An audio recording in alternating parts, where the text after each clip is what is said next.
రవాణా వాహనాల ఫిట్నెస్ ప్రైవేటీకరణకు నిరసనగా జూలై 1వ తేదీన రవాణా వాహనాల బంద్కు పిలుపునిచ్చిన నేపథ్యంలో రాజమండ్రిలో రవాణా వాహనాల జాయింట్ యాక్షన్ కమిటీ ఆధ్వర్యంలో అఖిలపక్ష నేతలు సమావేశమయ్యారు.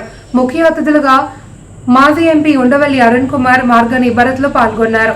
జేఏసీ కన్వీనర్లు, ఐఎన్టీయూసీ జిల్లా అధ్యక్షుడు వాసంశెట్టి గంగాధర్, మాజీ డిప్యూటీ మేయర్ బాక్స్ ప్రసాద్ నేతృత్వంలో సమావేశం జరిగింది. సిపిఎం జిల్లా కార్యదర్శి టి అరుణ్, డిసిసి అధ్యక్షుడు టికే విశ్వేశ్వర్ రెడ్డి, ఆర్పీసీ వ్యవస్థాపక అధ్యక్షుడు మేడా శ్రీనివాస్, సిపిఐ జిల్లా కార్యదర్శి తాటిపాక మధు, ఏఐటియుసి నాయకులు రెడ్డి రమణ, వైసీపీ నేతలు వైకేఎల్, కేఎల్ నరసింహారెడ్డి, డివి రెడ్డి, ఇంటక్ ఉభయ రాష్ట్రాల ఆర్గనైజింగ్ సెక్రటరీ టి నారాయణరావు, మచ్చికర్ల సత్యనారాయణ, పోలేపల్లి నాగేశ్వరరావు, సప్ప ఆదినారాయణ, తొండపు లక్ష్మి, నరసింహారావు, బి పవన్, పూర్ణిమారాజ్ తదితరులు పాల్గొన్నారు. ఏర్పాటు చేసిన ఇద్దరు యోధులు, ఒకటి వాసంశెట్టి గంగాధర్ గారు, అదేవిధంగా మరి బాక్స్ ప్రసాద్ గారు పూర్తి పేరు ఎవరికి తెలుసు? ఎవరికి తెలియదు. నేను అడుగుతున్నాను, అన్న నీ ఇంటి పేరు ఏంటి అని. మరి బాక్స్ ప్రసాద్ గారికి, అదేవిధంగా ఈ కార్యక్రమానికి విచ్చేసిన, ఈ కార్యక్రమానికి శోభ తీసుకొచ్చిన ముఖ్యులు, మాజీ పార్లమెంట్ సభ్యులు, నాకు తండ్రి సమానులైన శ్రీ ఉండవల్లి అరుణ్ కుమార్ గారికి, అదేవిధంగా వివిధ కార్మిక నాయకులకి, ఆటో డ్రైవర్లకి, అందరికీ కూడా పేరు పేరున నమస్కారం తెలియపరుస్తూ, మరి ఇవాళ ఏ ఉద్యమం అయినా, ఏ కార్యక్రమం అయినా శ్రీకారం చుట్టేది తూర్పు గోదావరి, మన రాజమహేంద్రవరం నుంచే ఏదైనా కార్యక్రమం ప్రారంభం అవుతా ఉంటే, మరి మనం చూసినట్టయితే ఈ కూటమి ప్రభుత్వం వచ్చి సంవత్సర కాలమైంది. ఈ సంవత్సర కాలంలో మనకి ఎన్నో కార్యక్రమాలు జరుగుతూ ఉన్నాయి.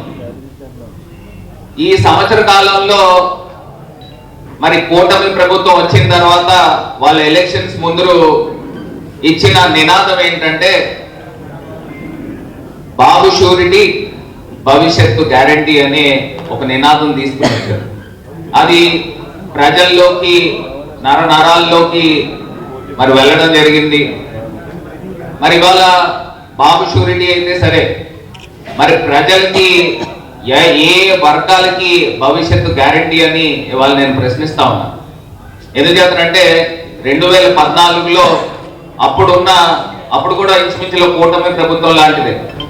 అప్పుడు ఏంటంటే జనసేన పోటీ చేయాల. అప్పుడు కూడా ఇదే నినాదం ఏంటంటే, జాబ్ కావాలంటే బాబు రావాలన్నారు.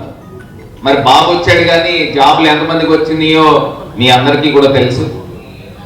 మరి ఇదే కార్యక్రమము ఇవాళ ఆటో కార్మికులు కానీ, లేకపోతే టాక్సీ కార్మికులు కానీ, లారీ డ్రైవర్స్ కానీ, వ్యాన్ డ్రైవర్స్ కానీ, వివిధ డ్రైవర్స్ కి సంబంధించిన ఈ ప్రధానమైన ఇష్యూ, మరి ఇది రాష్ట్ర ప్రభుత్వాలకి, కేంద్ర రాష్ట్ర ప్రభుత్వాలకి ఈ సెగ తగలాలనే ఒక ఉద్దేశంతో ఇవాళ ఈ అఖిల పక్షాన్ని ఏర్పాటు చేసి, మరి అదేవిధంగా జూలై 1వ తారీఖున చెలో రాజానగరం కార్యక్రమాన్ని కూడా మరి ఇక్కడ ఉన్న ఆటో డ్రైవర్స్ కానీ, కార్మికులు కానీ, మీ యొక్క వివిధ సంఘాలకు అందరికీ కూడా తెలియపరిచి, మన హక్కులు ఏవైతే ఇప్పుడు మీరు ప్రధానంగా లేవనెత్తిన అంశం ఏంటంటే ఏటీసీ, ఏదైతే ఇంజన్ కి సంబంధించి ఏదైతే ఒక మిషన్ గురించి మాట్లాడుతూ ఉన్నారో, అది కేంద్ర ప్రభుత్వం తీసుకుని వచ్చింది.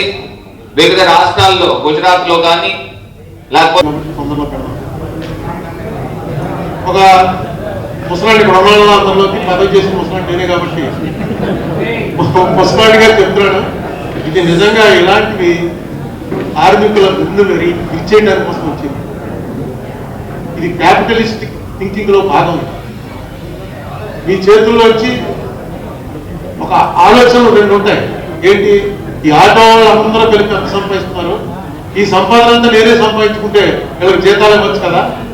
నిన్న అడిగితే అంతంటే ఒక 600-700 నుంచి 1000 రూపాయల దాకా వస్తుందండి. గట్టిగా పనిచేస్తే 1000 రూపాయలు వస్తుంది. దాంట్లో 300 ఎంతో ట్యాక్స్ కట్టేయాలి, ఆయిల్ ఇచ్చేయాలి, ట్యాక్స్ కట్టాలి. దాని మీద డిప్రిసియేషన్ ఉంటుంది. లెక్కలు అడిగాను ఊరికే సరదాగా. ఈ లెక్కలన్నీ చూసుకుని ప్రాఫిట్ ఎంత తీయించనేటువంటి ఆలోచనే క్యాపిటలిజం. నీకు వచ్చేటువంటి ఆదాయం ఇంకా ఎలా పెంచవచ్చు అనే ఆలోచన సోషలిజం. ఇందులో పెద్ద తేడా ఏం లేదు, పెద్ద థీరీ లేదు, చదవక్కర్లేదు. ఇప్పుడు ఉన్నటువంటి ప్రభుత్వాలు క్యాపిటలిస్టిక్ ప్యాటర్న్ ఆఫ్ సొసైటీని సపోర్ట్ చేసే ప్రభుత్వాలు. భారతీయ జనసంఘ్ ఇవాళ భారతీయ జనతా పార్టీగా మారింది. వాళ్ళ ఎజెండాయే అది, వాళ్ళు ఏం దాచుకోవట్లేదు. వాళ్ళ ఎజెండా ఏంటంటే క్యాపిటలిస్టిక్ థీరీలో బాగా సక్సెస్ అవుతుంది దేశం, ఇంకా డబ్బులు సంపాదించవచ్చు, ఇంకా రిచ్ అవుతాం అనే ఆలోచనలు ఉంటారు. సోషలిస్ట్ ప్యాటర్న్ ఎలా ఉంటుందంటే, ఇప్పుడు మొన్న చెప్పారు మనం 3వ ఆర్థిక వ్యవస్థ అయ్యాను, ప్రపంచంలో 3rd లార్జెస్ట్ ఎకానమీ మనదే.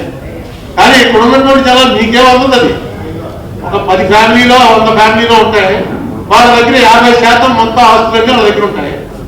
ఒక 50% జనం దగ్గర మొత్తం ఆస్తుల్లో 1% ఉంటుంది.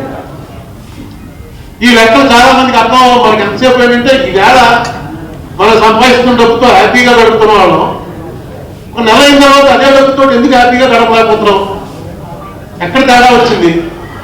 ఇవాళ మాకు పోయిన నెలలో బాగా సరిపోయినట్టు డబ్బులు ఈ నెల ఎందుకు అప్పు చేయాల్సి వస్తుంది అనేటువంటి ఆలోచన వచ్చిన రోజున, ఆ ఆలోచన నిలబడిన రోజున ఖచ్చితంగా దేశానికి మంచి జరుగుతుంది. క్యాపిటలిస్ట్ అవ్వనంటే సోషలిస్ట్ అవ్వండి.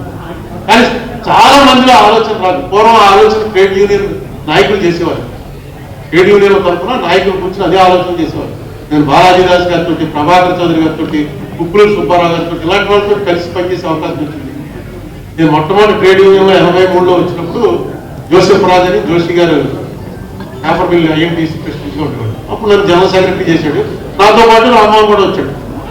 తర్వాత రామ్మోహన్ జిల్లా ప్రెసిడెంట్ అయ్యాడు. చాలా యూనియన్లు నడిపాడు. దానికి కావాల్సినటువంటి ఆ శక్తి నాకు లేదు. రామ్మోహన్ ఉంది, అతను సక్సెస్ అయ్యాడు. ఎప్పుడు ఎవరికి ఎంత రాత్రి గొడవ వచ్చినా, ఎంత ఇబ్బంది వచ్చినా పరిగెత్తుకుని ఉండేవాడు.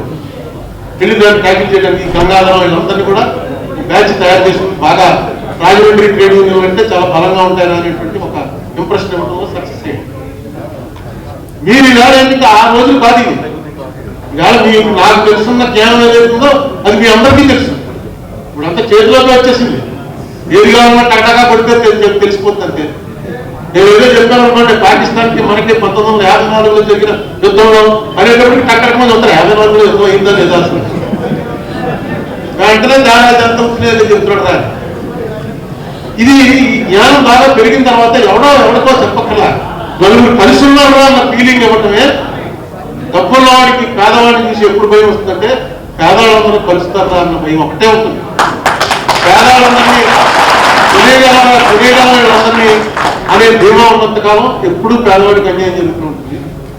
ఏదైనా పనులైనా ఇల్లు కలిసిపోతే మనకి చాలా ప్రమాదం అనుకున్నంత అనేటువంటి ఆలోచన డబ్బున్న వాడికి వస్తే ఒళ్ళు దగ్గరెట్టుకుంటాడు.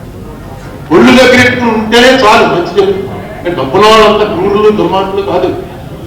కానీ డబ్బు అనే అలాంటి మనకు వచ్చిన డబ్బోసారి వచ్చిన తర్వాత ఇంకా ఆకలి పెరిగిపోతుంది. మందు కొట్టేవాడికి ఎంత తాగినా సరిపోతాడు, పడిపోయి స్పృహ తగ్గిపోయాడు. మీకు తెలుసుగా చాలా మంది ఉంటారు, స్పృహ తగ్గిపోయే వరకు తాగేస్తుంటాడు. ఎందుకు తాగుతాడు ఆడే అనుకుంటాడు. పొద్దున్న ఏంటో కర్మ ఆద్యవలసింది కదా, తాగి పొద్దున్నకి ఇలా అయిపోయింది, కళ్ళకి వచ్చేసింది, విరోచనాలు అయిపోతుంది, ఏంటి బాధ.